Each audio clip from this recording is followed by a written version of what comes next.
Welcome everyone to this week's edition of the WyoSports video blog. I'm Robert Gagliardi, Senior Editor of WyoSports, here to preview the Wyoming Cowboys game Tuesday at Nevada, 8 p.m. Mountain Time start at the Lawlor Events Center in Reno. And first and foremost, a good win for Wyoming last Saturday against San Jose State at home, a much-needed win. Yeah, I know San Jose State's not very good and struggled in this and that, but for Wyoming it was coming off a two-game losing streak and really just didn't look good in any of those games.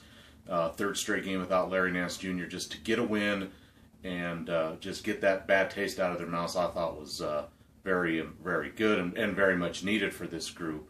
I think what really came out from that one, and even moving forward, is kind of something Larry Scheit said after the game. It's a new roster and a new approach. Well, the roster's not new. They're obviously missing a key piece to that roster in Larry Nance Jr., but a new approach where they want the guards to, they're kind of pushing the tempo more. We're used to Wyoming, being methodical on offense, limiting possessions, going inside out with Nance and even Derek Cook Jr., and then going from there. Now this Wyoming team wants to try to push the tempo a little bit more, under control certainly, have their guards slash, drive to the basket, draw foul, make shots, kick it out to shooters, and it worked against a San Jose State team that just really didn't have much of an inside presence.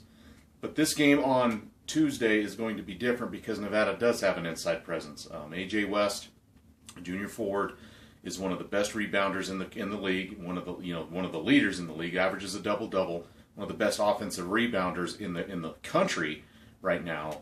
And that's going to be a tall task, no pun intended, for Wyoming to deal with. In the first game between these two teams in Laramie, West got into foul trouble early. Played only 10 minutes in the first half and didn't score. Ended up with 15 points in the game. I think Wyoming's going to be hard-pressed to deal with West in the middle with Derek Cook and now Alan Herndon now in the starting lineup.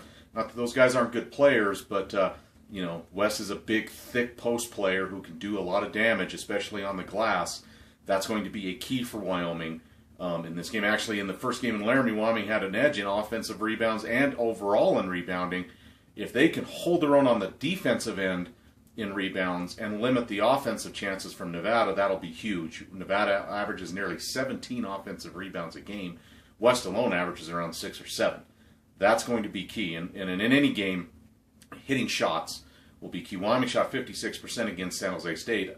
You're not going to beat a lot of teams if you allow 56%. If Wyoming can shoot the ball like it did, whether it's Josh Adams or Riley Graybo or all the guys, that will be great, but to expect 56% night in and night out is a little unrealistic, and Nevada does play some good defense despite its record at 8-16 and 4-8. I think Nevada is one of the bottom feeders in the league, and in the standings they are, but really on paper this is a pretty stout defensive team and a very dangerous team if the guards get going.